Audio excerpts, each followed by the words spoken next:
Welcome back to another episode of SNEED-CAST Industry Update, your go-to source for staying sharp in a fast-moving world of manufacturing, packaging, coding, and beyond.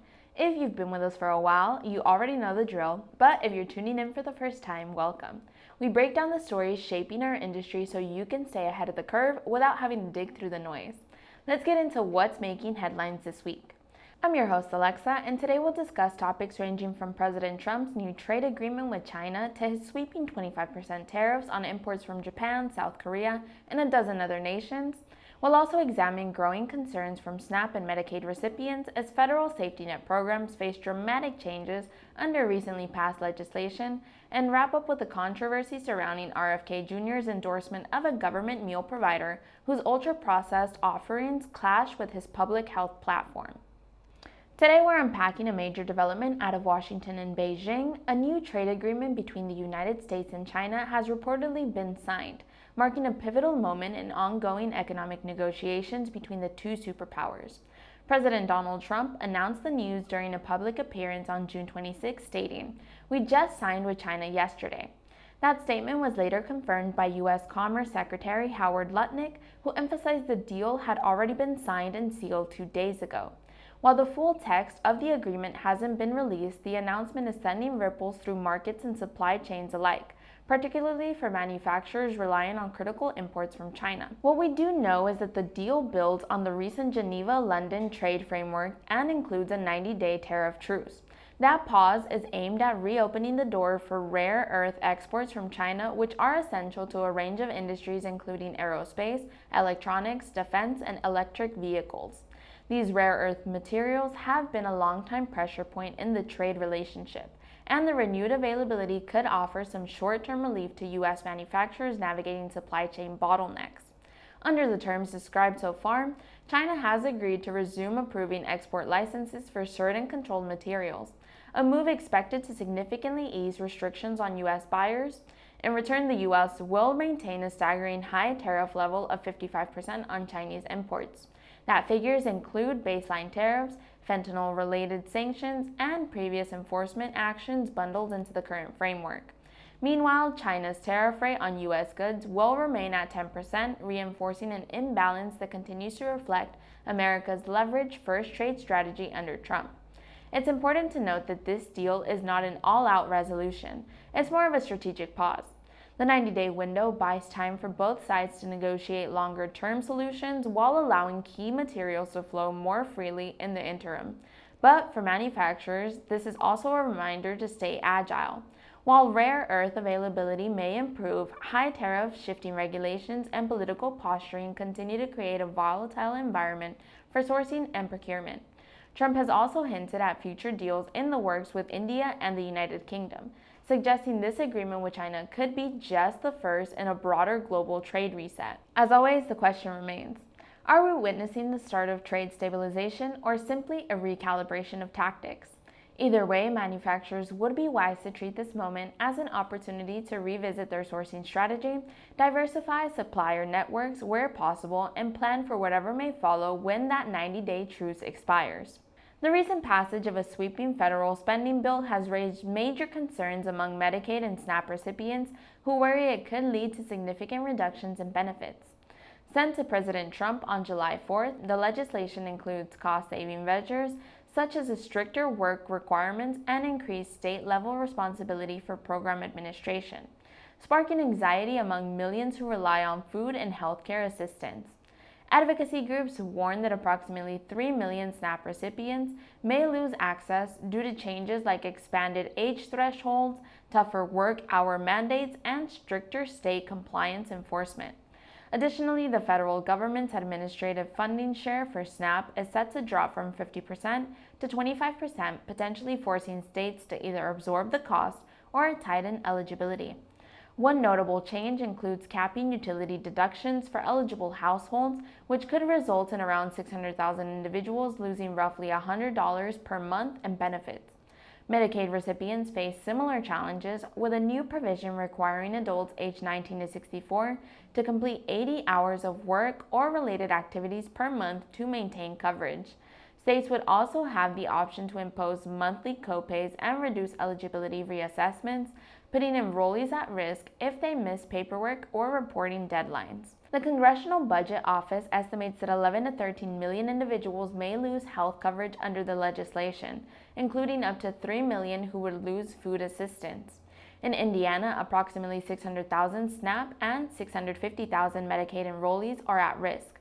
In Texas, the figure includes over 300,000 rural residents potentially losing Medicaid coverage, while $285 billion in SNAP funding could be cut nationally over the next decade.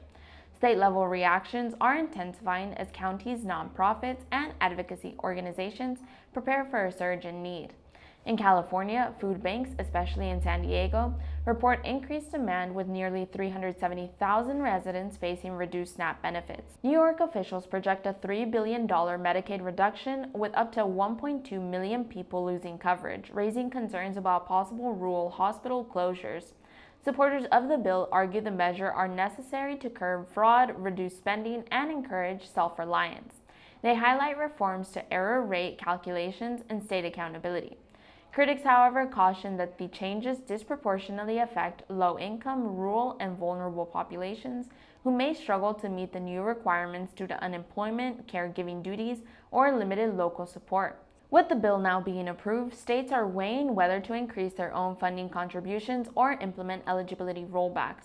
Meanwhile, hospitals, food banks, and community programs brace for potential fallout, including spikes in uninsured rates, food insecurity, and a strain on local emergency services. President Trump has announced that starting August 1st, the United States will impose a 25% tariff on all imports from Japan and South Korea, marking a significant escalation in what he calls a reciprocal tariff policy. He made this announcement via letters shared on Truth Social, which were also sent to leaders of 14 nations, warning them that any retaliatory tariff would be met with an equal increase. Whatever the number you choose to raise them by will be added onto the 25% that we charge. These new tariffs are the culmination of a 90-day pause on his broader Liberation Day tariff framework, which previously threatened duties ranging from 25% to 50% and even up to 125% on certain products from over 80 countries. The pause, originally scheduled to end July 9th, will extend to August 1st to allow further negotiations, but the deadline is now firm. The initial impact was immediate, as the S&P 500 dropped approximately 0.8%, while both the yen and won weakened and U.S. Treasury yields climbed. Canada, meanwhile, received its own notice. 35% tariffs will apply on non-USMCA goods from August 1st, plus 15 to 20% tariffs on other countries. Beyond Japan and South Korea, the letters also targeted 12 other nations, with rates ranging between 30% and 40%. Countries like Laos, Myanmar, and Cambodia could face punitive rates as high as 40%, while South Africa, Indonesia, and Malaysia may see tariffs in the 30 and 36% range. Brazil was hit with a 50% tariff on its imports, and copper imports will also face a 50% tariff under a national security provision. Trump further signaled that pharmaceutical imports could incur tariffs as high as 200%. Japan's Prime Minister, Shigeru Ishiba, responded by calling it deeply regrettable, criticizing the announcement as disrespectful toward a key ally. In Tokyo, Itsunori Onodera, policy chief for Japan's Liberal Democratic Party, expressed a strong sense of indignation, condemning the delivery of such significant news via a single public letter. South Korea's new administration, meanwhile, welcomed the extended deadline and called on Washington for an all-court press on economic and security negotiations. Wendy Cutler of the Asia Society Policy Institute described the tariff hikes as unfortunate, emphasizing the strategic importance of Japan and South Korea in areas like semiconductors, critical minerals, shipbuilding, and energy cooperation. Others point out that Trump appears to be weaponizing unpredictability, pushing countries to negotiate under pressure while maintaining flexibility. High-tech industries, especially semiconductor electronics and memory chips, are expected to be hit hard as both Japan and South Korea are global suppliers in these categories. U.S. automakers, steel producers, and appliance manufacturers accustomed to integrated supply chains involving these nations are now strategizing around rising costs and shifting sourcing decisions. Some nations are responding with forward-leaning offers. Indonesia proposed zero tariffs on select U.S. imports and committed to $34 billion in U.S. purchases, including Boeing aircraft. Cambodia saw its threat reduced to 36%, though domestic officials warn even that levels remain economically damaging. As this wave of aggressive tariffs takes shape, markets remain on edge and global supply chains brace for scrutiny. Health Secretary Robert F. Kennedy Jr. recently promoted Mom's Meals, a food delivery service offering $7 meals to Medicaid and Medicare recipients as part of a broader government initiative to tackle chronic disease and improve national health outcomes. During a visit to the company's Oklahoma production facility, Kennedy praised the meals as without additives and touted them as a clean, accessible option for underserved populations. However, a closer analysis by the Associated Press revealed a different picture. Many of the meals labeled as healthy are actually ultra-processed, containing numerous chemical additives, high levels of sodium, added sugars, and saturated fats. Several offerings featured long ingredient lists that included thickeners, stabilizers, and texturizers, markers of industrial processing. Nutritionist Marion Nessel, professor emerita at NYU, was critical of the menu, stating, "It is perfectly possible to make meals like this with real foods and no ultra-processing additives, but every one of the meals I looked at is loaded with such additives." Kennedy's endorsement raised eyebrows, especially considering his previous public condemnations of ultra-processed foods, which he has described as harmful to public health. In April, he announced a federal initiative to reduce Americans' consumption of such products, linking them to obesity, diabetes, and heart disease. This apparent contradiction has sparked criticism from both public health experts and consumer advocacy groups, who question whether Kennedy's messaging aligns with his actions. Mom's Meals, which operates under the brand Per Foods, defended the nutritional value of its offerings. Company spokesperson Teresa Roof emphasized that their meals avoid artificial food dyes, high fructose corn syrup, and synthetic preservatives banned in Europe, common ingredients in many processed products. However, she did not respond directly to concerns about the use of gums, emulsifiers, and other additives that still qualify the meal as ultra-processed under standard nutritional definitions. The company has contracts in multiple states to supply meals through Medicaid waivers, often aimed at helping elderly and disabled recipients remain in their homes. The meals are designed to meet USDA and Medicare nutrition standards, but critics argue that these standards don't go far enough in curbing ultra-processed content. This analysis underscores the growing tension between convenience and nutrition and food policy.